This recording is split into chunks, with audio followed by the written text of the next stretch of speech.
Okay, the NBA getting ready for another game tomorrow. Can't have a better finish than the other day. And so the Knicks decided to say that OG Anunoby, who ended up hitting the game-winning shot, is now officially have his own day. It's June 11th, 2026. Indeed, forever. I think that this is a great idea, Joe, with the exception of what happens if they lose the next few games of this series? You're always going to remember this great shot, this great win, and then San Antonio came back and won this. I'm not saying that they will, but isn't this a little early? Shouldn't you wait a few days? Everything they have done in this series revolving around the Knicks has been as if they had already won the championship. The game three, the celebrations, it's like, can we just wait until they win the fourth game? Because you and I both know, Greg, what is the hardest game in a best of seven series to win? It's the last one. It's the closeout game. So can we wait until that happens before we start naming bridges and libraries and streets and everything else? That would be great. And he is maybe the antithesis of everything that represents New York. He doesn't say two words. He's the quietest dude, nicest guy, doesn't say anything. And yet here you are, you're already naming a day for him. Like, come on, can we just win the Larry O'Brien first, then we can celebrate afterwards? Mike Greenberg of ESPN says that fans are a disgrace for throwing eggs at Victor Wembanyama and basically going after the Spurs in New York. We've seen this now a couple of different times, Joe. The team bus getting attacked as well. I mean, there's really nothing to disagree with here, is there? No, you can't fix stupid, Craig. And that's the problem. The level, the mentality of these idiots is beyond me, because you do realize this team that you so much love has to get on a plane and has to now fly to San Antonio. And now you're setting them up for their fans to retaliate. Like, do they not understand how this works, Craig? Apparently not. So you got to be better than this. It's ridiculous. The line for tomorrow night's game, by the way, Spurs favored by 5.5 points with a total of 216.5. I mean, this series has been so unpredictable, as you could see from last game, with Spurs being up 30 points basically and coming back to blow it. I don't know, Joe. I tend to think that this series isn't over yet, but I don't know if they're going to cover this big number.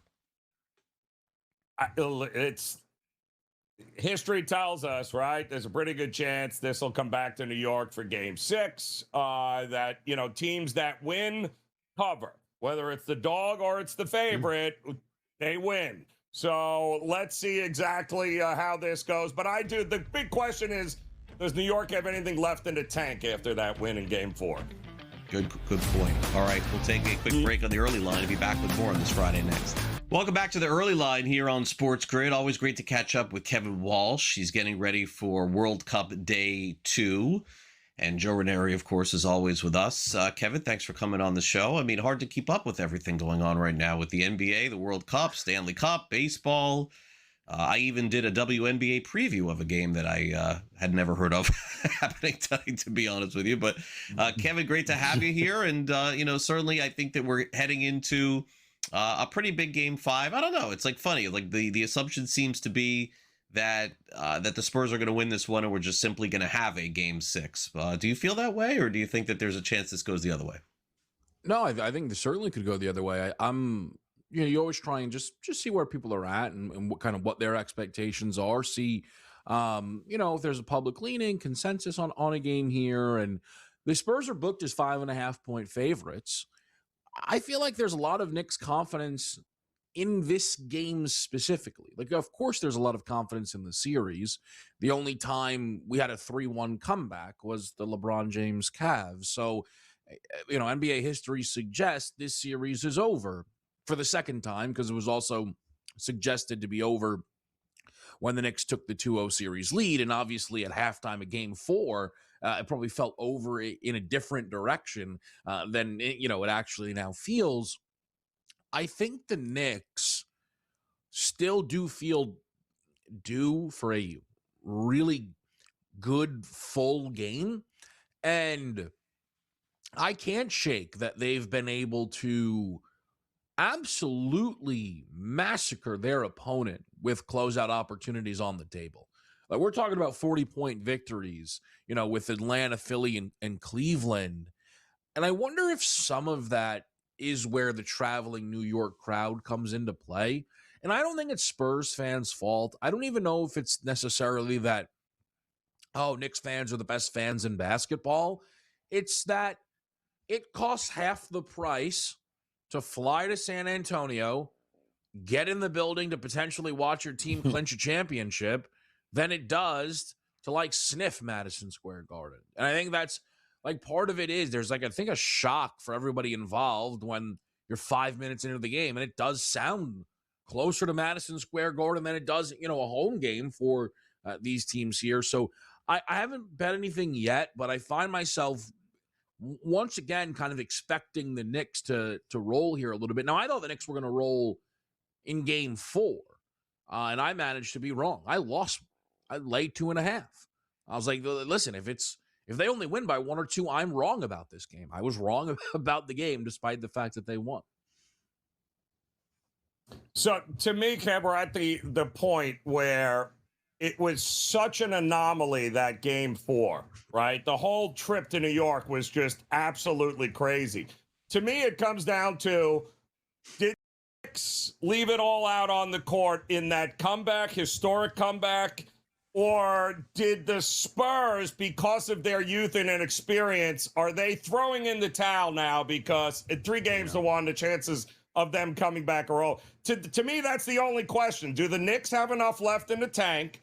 Or would they be willing to say, you know what, we got mad, we're up 3-1, we can exhale a little bit?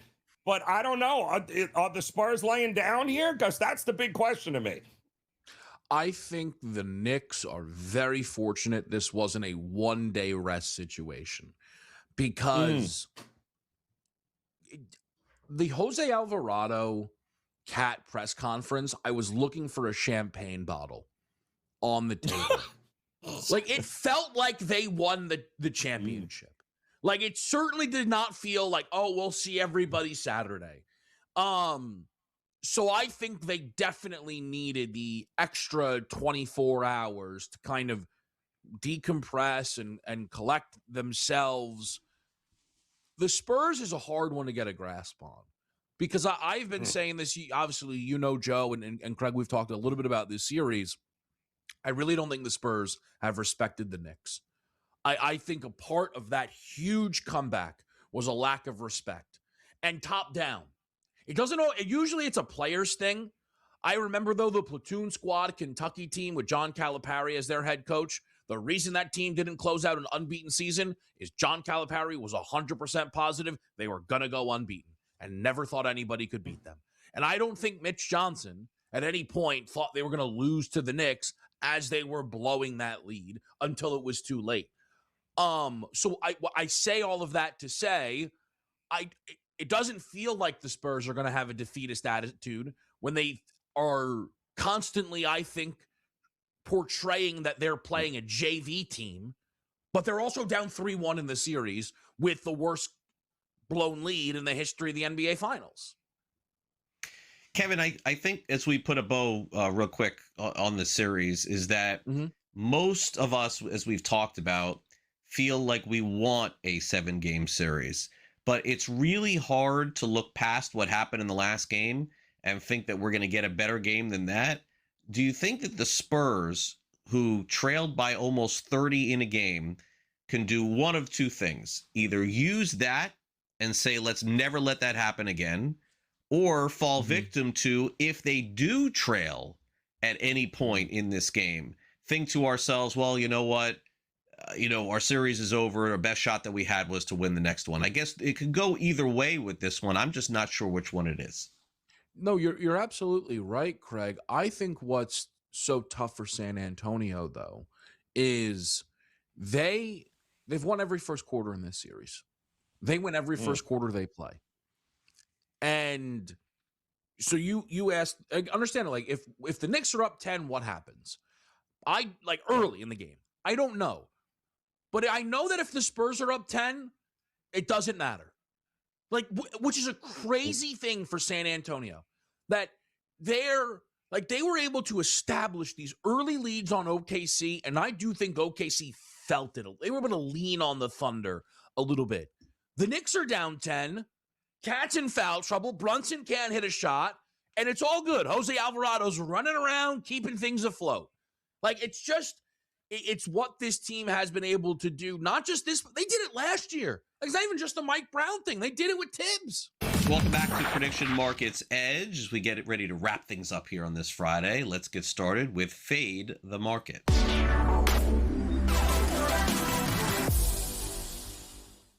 Our poll question of the day, Joe, vote now. What market do you want tomorrow on Prediction Markets Edge? And of course, an overwhelming choice. It is the NBA Finals, followed by nothing. Everybody is going to be watching this game tomorrow, Joe. You know what's funny is that I don't care what the ratings were, streaming and video-wise for that game between San Antonio and New York. It's the residual from that. Everybody is going to tune in to see what happens next.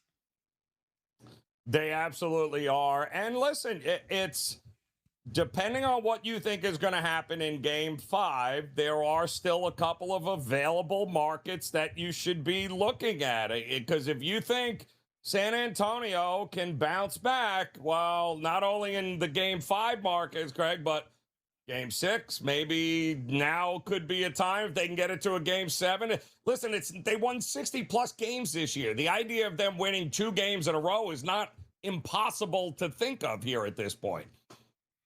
Speaking of which, investing in the NBA Finals for upcoming Game 5, it seems like on Kalshi, most of the tickets are on the Spurs. 64%, 36% on the Knicks. After doing the show with you, Joe, here for almost 2 hours, I don't know, man. Feels like you are riding the Spurs here for the next game. I don't know how you feel about Game 7. Am I wrong about that? It seems like you like San Antonio. Yeah, listen, I just don't know what the Knicks have left in the tank here. Plus, they can exhale here a little bit. And the only thing you've got to fear is that San Antonio just throws the talent. But, don't forget, I am sure Popovich is going to show up in that locker room at some point here. And, he has the ear of all of these young guys here. Mitch Johnson made a lot of mistakes. I mean, awful decisions in that game for San Antonio. Redemption's a funny thing. At home, it matters here. So, and really, I mean, Craig, outside of a handful of quarters, San Antonio has played the majority of these games. They have outplayed the Knicks in most of these games. So, I do think they've got another win in them. And I also think the Knicks, heading back home with an opportunity to win the NBA Finals just makes for a better story and for a better finals altogether.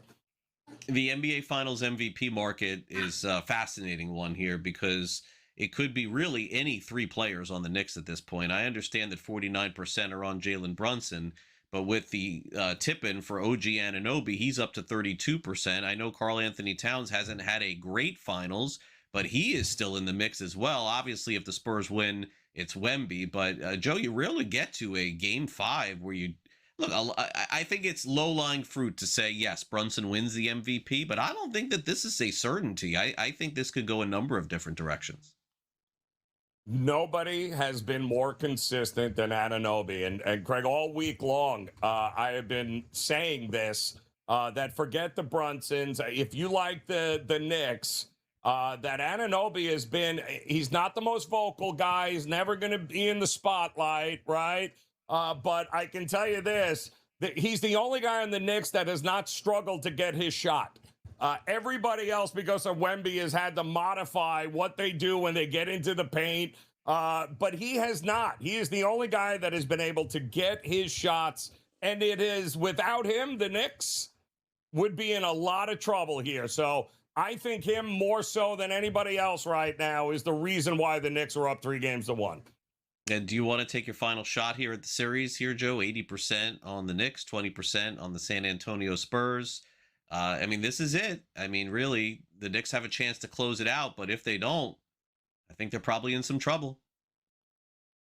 The only way to go is, and now again, I'm not betting that San Antonio actually wins it. I'm betting the repricing, Craig. If I think they win game 5, I'm buying them at 20 cents. We're going to wake up on Sunday and that's going to be a 10 to 12, 15 cent difference. And then if they win game 6, gets it to a game 7, yeah, you're going to have them at a much better price than the 20 cents you're investing in now.